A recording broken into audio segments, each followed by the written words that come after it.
우리가 어제는 하나님께서 우리를 부르셨다라는 것을 우리가 말씀을 묵상했습니다. 부르신 목적을 이루는 삶을 살자 이런 말씀을 했습니다. 이런 부르셨다는 것은 다른 말로는 내가 하나님 앞에 빚진 자라는 뜻이에요. 하나님 앞에 빚졌다.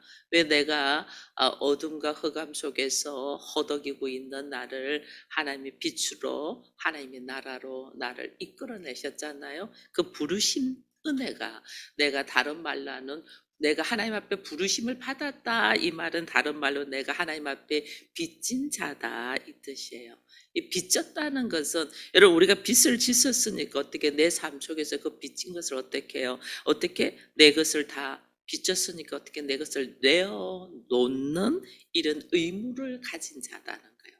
내 것을 내어놓는 의무. 이게 왜냐하면 하나님께 빚진 자의 모습이에요. 이 무엇을 내어놔야 될까? 이 무엇을 내가 하나님은 내어놓기를 원할까? 나로 하여금 빚진 자인데 내어놓기를 원할까? 그것이 이제 우리가 오늘 말씀을 묵상하면서 쭉 우리가 깨달아야 되는 것 중에 하나인데, 그래서 내어놓으면서 하나님은 뭐 하기를 원하냐? 그게 오늘 복음을 전하는 삶이래 했거든요. 내가 복음을 전하는 삶, 내가 증인의 삶을 살기 위해서는 하나님은 이런 삶을 살기를 원하는데, 그러면 내가 내 모습 이대로는 안 돼서 하나님 내어놔라는 거예요. 나의 옛자아를 자기를 부인하면서 자기를 부인하고 나의 옛자를 내어놓는 것이 실제로는 하나님께 빚진 자의 모습이고, 빚진 자는 반드시 자기의 것을 끄집어내고 다 내려놓고 그 다음 내가 걸어가야 되는 사람이 하나님이 나를 어떻게 어둠 속에서 이끌어내어서 지금 내가 이렇게 하나님의 나라를 이루면서 살고 있는가를 보여주는 것이 증인의 삶이에요. 이것이 복음을 전하는 삶이거든요. 그러니까 오늘 나로 하여금 내가 예수 그리스도를 따라서 살고 말씀에 의지하여 살고, 오늘 내가 왜 새벽을 깨우면서 이 말씀을 묵상하냐? 이건 내가 빚진 자이기 때문에 빚진 자로서 내 안에 끄집어내야 되고 하나님께 끄집어내야 될 것이 있다는 거죠. 끄집어내야 될 것이 뭐냐? 내가 스스로 살지 못했던 이 은혜 속에서 걸어간다. 소리가 좀 안 좋았나 봐요. 지지되고 있었어. 그래서 우리가 하나님 앞에 빚진 자로서의 삶의 모습을 살아가고 있는 것을 보면서 사람들이 왜 당신은 그렇게 자기를 내려놓으면서 빚진 자의 삶을 삽니까? 하고 이야기할 때에 그것을 설명해 주는 말이 오늘 우리가 읽었던 16절, 17절 말씀이에요. 나는 하나님께 부름받은 자로서 내가 빚진 마음으로 사는데, 이 빚진 마음으로 자기의 옛 자아와 자기의 생각을 부인하며 내려놓고 내가 복음을 증거하면서 사는 삶을 사는 이유가 왜 있냐? 그것을 로마서 1장 16절 17절에서 지금 말씀하는 거예요. 이 이유가 뭐냐? 이게 보니까 그러니까 여기서 또 하는 말이 이거잖아요. 내가 복음을 부끄러워하지 않는다 그러잖아요. 복음을 부끄러워하지 않는 이유가 뭐냐? 너는 복음을 부끄러워하지 않고 복음의 삶을 증거하면서 살려고 하는 삶의 모습이 어디에 있냐? 그거를 지금 이야기하는 거예요. 이것이 왜냐하면 내가 복음을 부끄러워하지 않는 이 삶의 모습이, 이걸로 소리가 많이, 이건 안 켜졌는데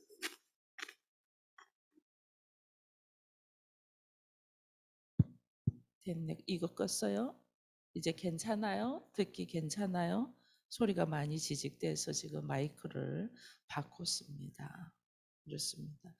이게 저는 이 말씀을 묵상하면서 내가 빚진 자인데 우리는 빚진 자라는 생각을 전혀 못하고 살았구나.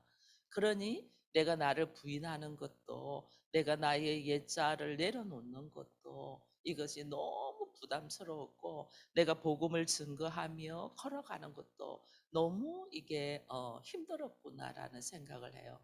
여러분 보면 하나님한테 내가 부름을 받았잖아요. 부름을 받아서 하나님이 나로 하여금 어떤 삶을 살기를 원하냐면 지금 복음을 전하는 삶을 살아랬잖아요. 이게 복음을 전하는 삶을 산다는 말이 뭐냐면 이 우리 동양의학에 보면 이게 이제 장상학이라는 것들이 있어요. 그중에 하나 그게 뭐냐면 나의 이 생리적인 현상, 이 병리적으로 나타나는 이 생리적인 현상만 딱 봐도 내 내장 장부가 어떤 모습으로 있다는 걸 아는 학문이에요.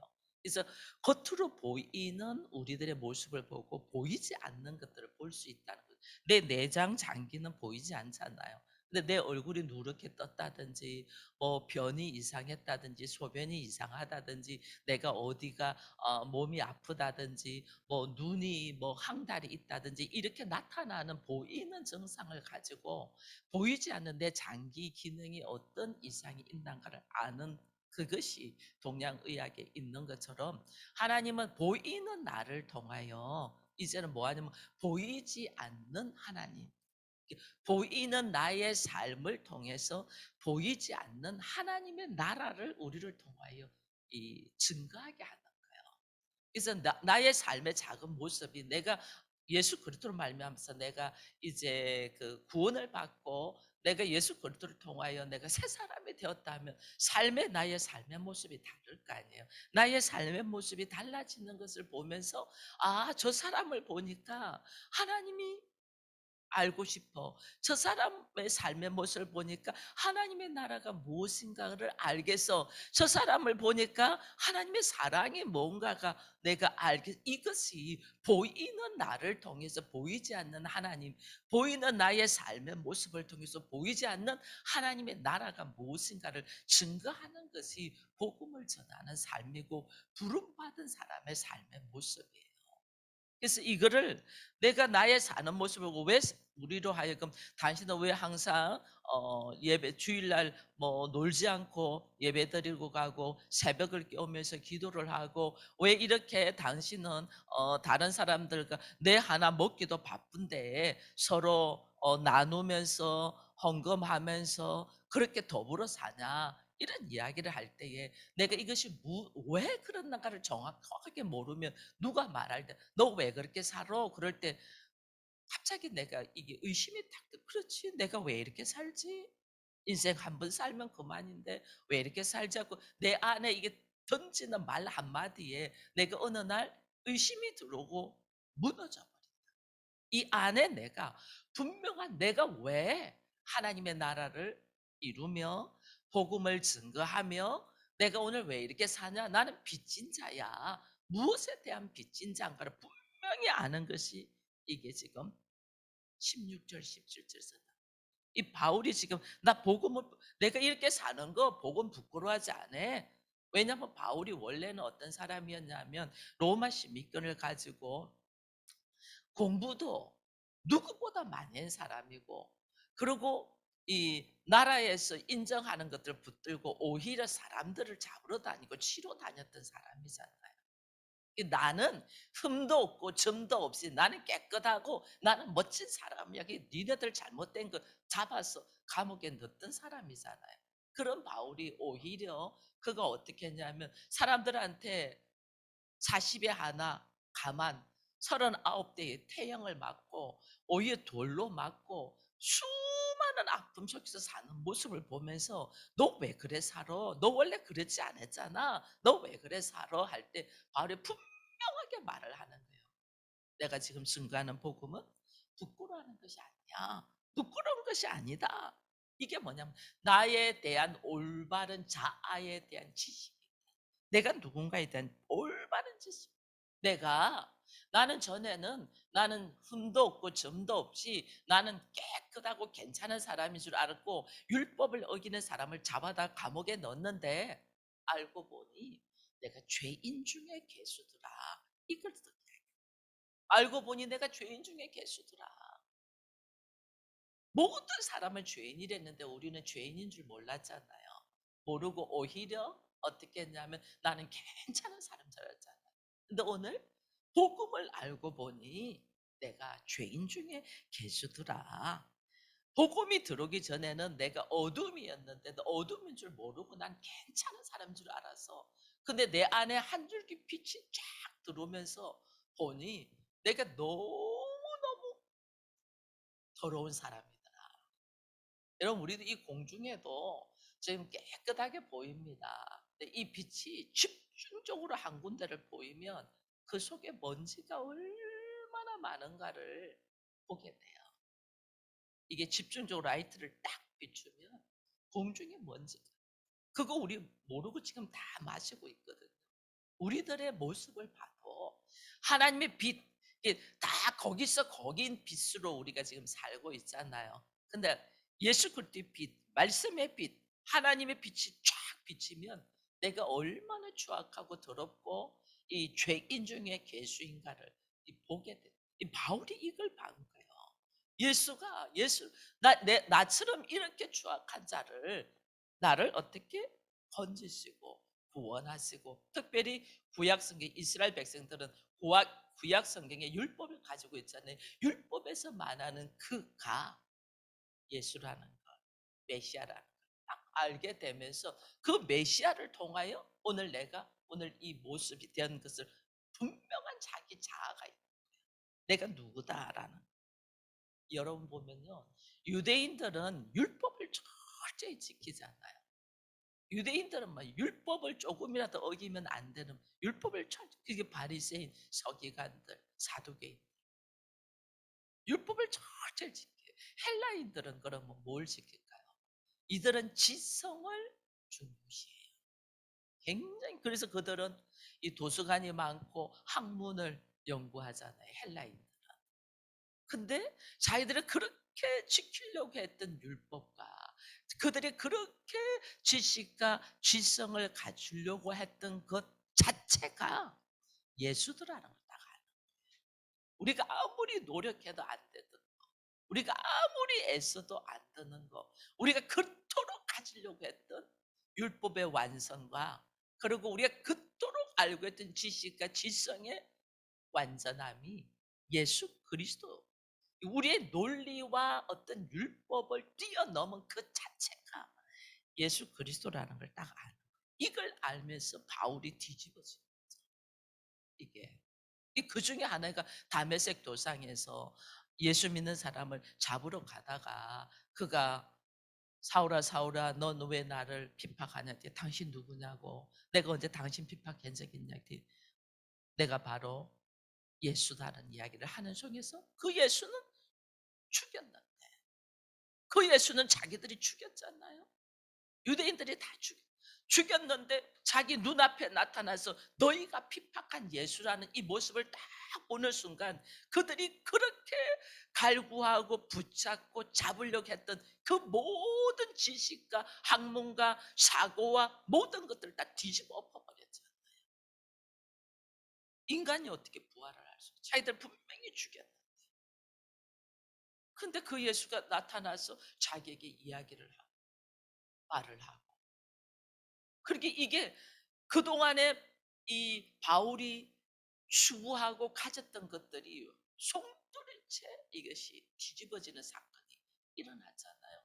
이 사건 속에서 그가 과거의 나와 지금의 내가 얼마나 달라졌는가를 이야기하면서, 내가 그 전에는 예수 믿는 사람들을 잡아서 죽이려고 했던 나였는데 사실은 보니 우리가 우물 안의 개구리였고 정말 우리가 죽인 예수가 하나님의 아들이었다는 것을 딱 알게 된 거죠. 여기서 복음에 대한 이야기를 딱 나가는 내 앞에. 그리고 자기 자신을 딱 인식하고 보니 복음을 이제 알아가잖아요. 복음을 알아가면서 보니까 내 안에 또 다른 법이 있구나라는 걸 딱 알아요. 내 안에 우리는 이렇게 살면 잘 사는 줄 알고 살았는데 알고 보니 내 안에 또 다른 법이 있더라.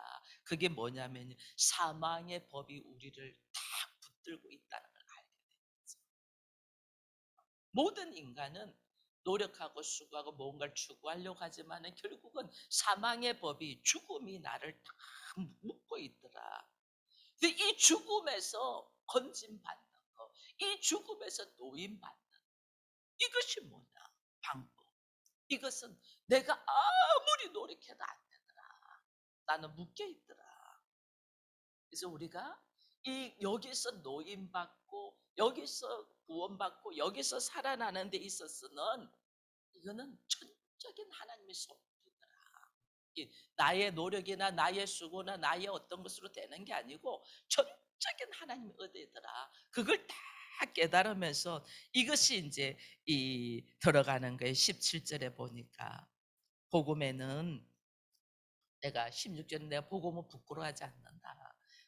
내가 어떤 존재라는 걸 깨닫고 그 복음에는 이 하나님의 능력이 있고 하나님의 이 모습으로 우리가 어떻게 되는가를 모든 것들이 이루어진 것을 내가 봤다. 그러면서 복음에는 하면서 이야기를 하는 거예요. 하나님의 의가 나타나서 믿음으로 믿음에 이르게 하나니 기록된 바 오직 의인은 믿음으로 산다. 그럼 믿음, 이제 이 믿음이 나와요. 의인은 믿음으로 살고 이 믿음에서 믿음으로 이르더라. 이 이야기를 해요. 이 믿음이 우리는 이 믿기만 하면 돼. 그러니까 내가 믿습니다 해서 믿으면 그게 믿음인 줄 알아요. 근데 이 믿음은 내가 믿습니다고 하는 나의 의지로 나의 이 주체가 돼서 가는 믿음이 아니야. 이거는 얼마든지 변해요. 우리가 오늘은 믿습니다 했는데 내일 되니까 환경이 딱 다른 문제 생기면 그냥 넘어지잖아요. 이런 믿음으로 어떻게 구원을 받고 믿음의 능력이 나갔어요. 이건 믿음이 아니에요. 믿음 자체가 내가 믿음을 가질 수 있는 자체가 은혜더라는 거 알아요. 이건 하나님께로 온 선물이에요. 에베소서에 그랬잖아요. 믿음은 하나님께로 온 선물. 고린도에서도 우리가 은사장에 보면 이게 여러 가지 은사가 있는데 믿음의 은사가 있잖아요. 믿음은 하나님께서 주어진 거예요. 하나님이 주시는 선물이에요. 성도의 삶은 하나님의 이끌리심에 의해서 우리가 살아가. 하나님이 나를 부르셨잖아요. 내가 하나님께로 갈 수 없잖아요. 여러분, 내가 하나님께 가자. 하나님이 이 땅으로 오셨잖아요. 하나님이신 말씀이신 예수께서 이 땅으로 오셨죠. 이 땅에다가 하나님의 나라를 선포하기 위하여. 그리고 그 하나님 나라를 선포하고 예수의 십자가의 보혈로 통해서 하나님의 백성들을 하나님이 초청하잖아요.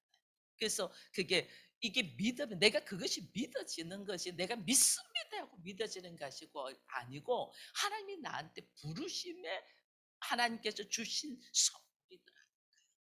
믿음. 그래서 내가 이 믿음이 그래서 나는 세상의 빚진 자라는 것을 나한테 믿음이 있다. 예수가 믿어진다. 이거는 내가 빚진 자로서의 삶을 산다. 그 말이에요. 빚진 자의 삶이 어떤 모습이냐. 나를 통하여 하나님이 계시다는 걸 나타내야 되죠.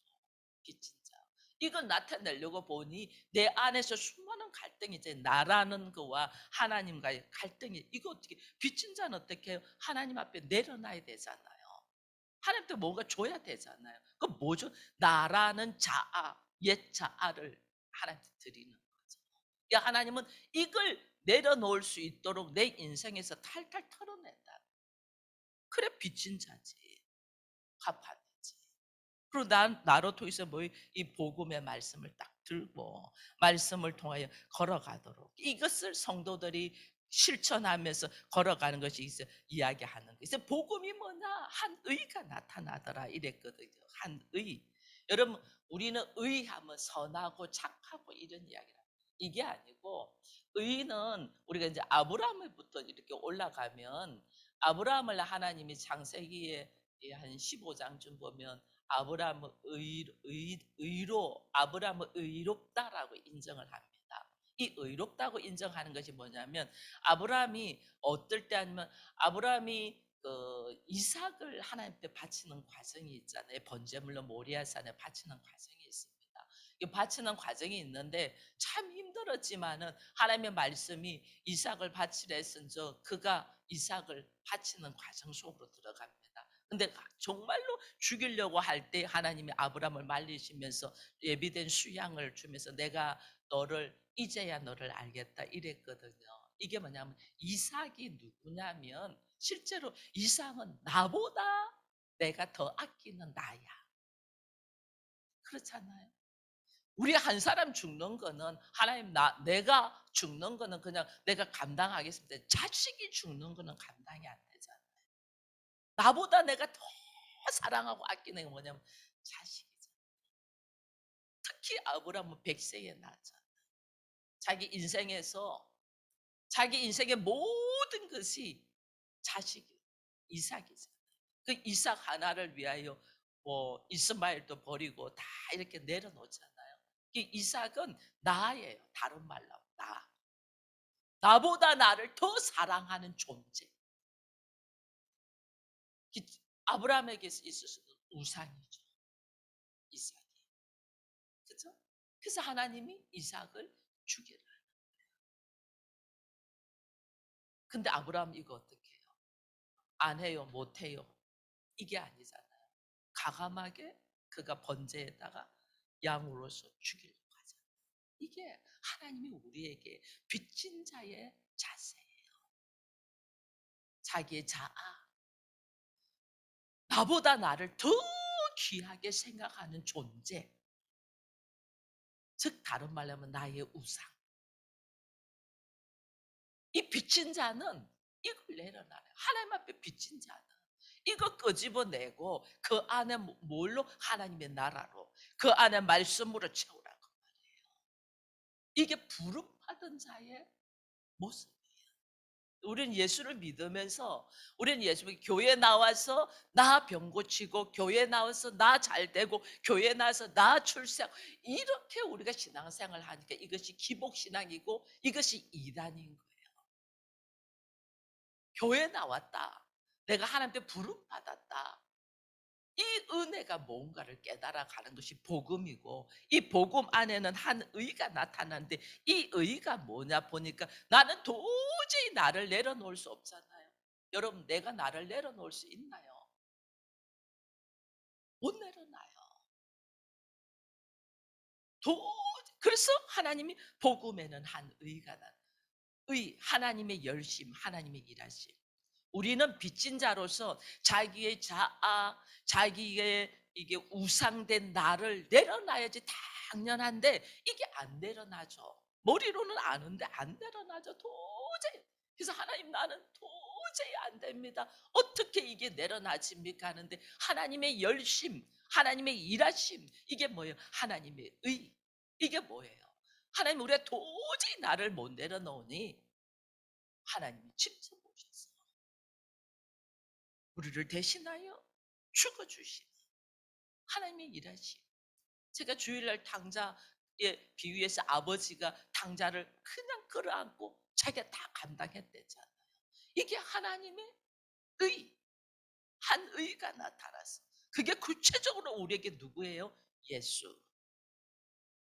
내가 나를 내려놔야 되는 난 빚진 자로 하나님께 부름받아서 내가 나를 내려놓고 하나님의 말씀을 증거하며 살아가는 내가 이 증인의 삶을 살아야 되는데 나를 통하여 하나님이 누구이고 나를 통하여 하나님의 나라가 무엇인가를 나타내며 살아야 되는데 도저히 안 되는 도저히 내가 그래서 하나님이 어떻게 복음에는 한의 하나님이 예수 그리스도가 오셔서 십자가를 지신 이는 하나님의 일하심이잖아. 하나님의 열심이잖아. 하나님이 하셨잖아. 한의가 나타났어. 그래서 우리는 하나님의 일하심을 딱 보면서 이 의가 우리에게는 하나님의 열심, 하나님의 일하심 속에 나는 뭘만 하면 되냐면 순종하는 자. 그래서 오늘 나에게 하나님의 말씀, 우리는 하나님 이래서 안 돼요, 저래서 안 돼요, 지금은 안 돼요, 막 이런 말을 합니다. 이게 왜냐하면 내가 하나님의 열심, 하나님 나를 통해서 하시고 있겠다는 하는 것에 대하여 내가 거부를 한다. 하나님의 열심, 하나님의 일하심, 나를 통하여 일하시고자 하는 이것을 나는 할 수 없지만은 하나님이 하신다고 하신 즉 나를 통하여 이루어지기를 바랍니다 하고 내가 탁 내려놔야 되는데, 이 우리는 수많은 핑계와 환경과 생각과 감정 가지고 하나님의 일하심을 거절하는. 복음에는 한 의간 믿음으로 믿음에 이른다는 말은 나의 믿습니다는 믿음이 아니고 하나님이 나를 통하여 일하실 것을 내가 믿고 걸어가는. 자 보세요. 예수 그리스도를 통하여 하나님이 이미 일을 다 하셨잖아요. 우리가 하나님의 자녀가 되고 하나님의 백성이 되고 심지어 내가 부름 받은 자로서의 복음을 전하는 자로 살아가도록 우리 주께서 이미 일을 다 하셨거든요.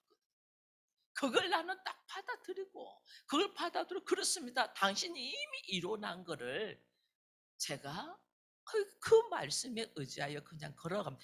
이게 믿음. 주께서 일하심. 그래서 나의 믿음이 아니고 주께서 이미 일하신 그것을 내가 그냥 붙들고 걸어가요. 그래서 나의 구원은 나의 삶의 모습에서 복음을 증거하는 삶은, 내가 걸어가는 내 인생의 걸음은 오직 하나님 위해서, 하나님 당신이 다 준비해 놨습니다. 나는 그저 불기둥 기둥 불기둥을 보고 걸어갈 뿐이고 구름 기둥을 보고 걸어갈 뿐. 이게 믿음. 의인은 믿음으로 산다는 거지. 이게 하나님의 전적인 사랑이고 하나님의 은혜이고 하나님의 긍휼을 나는 찬양하면서 그냥 가는 거예요. 나팔 불면서 그냥 가는 거예요. 내가 아직 죄인 되었을 때에 나를 위하여 주께서 십자가의 지심으로 말미암아 내가 하나님의 사랑을 확증한 것처럼 우리의 걸음은 하나님이 얼마나 나를 사랑하고 있다는 것을 내가 확인하면서 그냥 걷는 거예요. 내가 뭘 계획하고 내가 뭘 하려고 하고 내가 뭘 추구하고 이게 아니고, 하나님이 우리를 부르실 때는 이미 하나님의 일하심이 있으시고 하나님의 계획이 있으시잖아요. 나로 하여금 복음을 증거하는 부름받은 사람에 합당하게 복음을 증거하는 삶을 살아라고 했잖아요. 그러면 하나님이 계획하고 계셔요. 근데 우리는 이 하나님의 계획을 모르는 게 이 안에서 수많은 생각이 있는 거예요. 수많은 생각만 있을 뿐 아니라 환경이 나로 하여금 힘들게 하잖아요. 환경이 나로 하여금 뭐 생각도 안 한 일들 툭툭툭 생기잖아요. 이 생각도 안 한 일이 툭툭 생기는 거는 뭐냐면 내 안에 나의 자아, 내가 빚진 자로서 반드시 내려놔야 되는 것. 아브라함이 이삭을 칼로 번제로 드리려고 했던 마음처럼 내가 반드시 내려야 되는 나의 우상을 내려놓지 못하니까 하나님은 그거 내려놔라고 내 환경 속에 문제가 계속 생긴, 사건이 생긴. 가장 내가 품고 있는 것이 뭘까? 이 보니 자기 안에 빚진 자로서 나의 자아를 내려놓는 것이 아니고 이것을 꼭 쥐고 있는 것들이 있다. 그래서 하나님은 이것을 내려놓게 하기 위해서 내 환경에 사건들이 생겨. 그러면 하나님이 일하실 것, 하나님 그렇습니다. 하나님이 일하실 것을 나는 도저히 감당 못하는데 하나님이 나를 부르셨은즉 나로 하여금 하라고 하시면 하나님의 계획이 분명히 있다는 거 알고 나는 그냥 이스라엘 백성들이 광야를 하나님의 말씀에 의지하여 걸어간 것처럼 그냥 나는 감사하며 홍해가 갈라질 때 하나님의 일하심을 보고 찬양을 하고 바위에서 물이 쏟아지는 것을 보면서 하나님이 나와 함께 하심을 경배하면서 나가고, 만나마 먹을 때에 우리가 고기 좀 달래 했더니 메추라기를 내려 보내주시는 그 하나님을 보면서 감격과 감사와 찬양을 하면서 걸어가면 되는데 우리는 그게 안 되죠. 그래서 오늘 이 아침에 우리들의 삶 속에 사순절 기간에 하나님께서 오늘 나는 복음을 전하는 삶을 살아야 되는, 이 복음에 전하는 삶을 살기 이전에 내 안에 나에 대한 분명한 인식이 있다. 내가 원래 죄인 중에 괴수라는 인식이 있다. 그런 죄인을 하나님이 나를 부르셔서 하나님의 사람이다. 가정 목회자로 세우셔서 나뿐 아니고 또 다른 사람을 살리려고 할 때 하나님은 반드시 일하실 거예요. 부르셨은지. 그것을 기대하며 어떻게 가정을 교회로 세워갈 것인가를 기대하며 하나님의 일하심 속에서 내 생각이나 내 계획이 아니라 하나님의 계획과 비전을 바라보며 찬송하며 기뻐하며 갈 수 있도록 오늘 우리들의 생각들을 내려놓는 이 아침이 되기를 주옵소서.